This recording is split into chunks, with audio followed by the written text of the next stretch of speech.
आप देख रहे हैं इंडिया 29 स्टेट्स न्यूज। बढ़ते हैं न्यूज की तरफ। 100 రోజుల పాలన మీద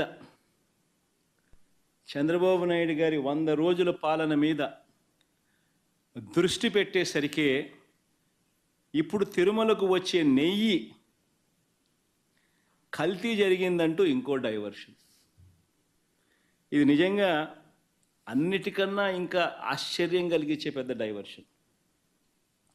ఎందుకనంటే చంద్రబాబు నాయుడు అనే వ్యక్తి ఎంత దుర్మార్గుడు, ఎంత అన్యాయస్తుడు అని అంటే, నిజంగా దేవుడిని కూడా రాజకీయాల కోసం వాడుకోగలగాలి అని ఆలోచన చేయగలిగిన వ్యక్తి ప్రపంచ చరిత్రలో ఎవడు ఉండడు. ఇంత అన్యాయస్తుడు ప్రపంచ చరిత్రలో ఎవడు ఉండడు. దేవుడు ని రాజకీయాల కోసం ఉపయోగించుకోవాలి అని ఆలోచన చేయగలిగిన దుర్మార్గమైన మనస్తత్వం ఒక చంద్రబాబు నాయుడు గారికి మాత్రమే ఉంటాయి. నిజంగా ఇది ఎంత దారుణమైన డైవర్షన్ పాలిటిక్స్ అంటే, ఒకవైపున 100 రోజులు చంద్రబాబు నాయుడు గారి పరిపాలన మీద ప్రజలందరూ కూడా చంద్రబాబు నాయుడు మీద కోపం వెలుపుచుతూ ఉన్నారు.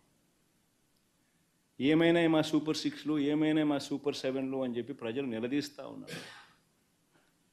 ఇలాంటి నేపథ్యంలో ప్రజల మనసును డైవర్ట్ చేసేందుకు చంద్రబాబు నాయుడు చేస్తూ ఉన్న అతి దుర్మార్గమైన ఆలోచన ఈ కట్టుకథ.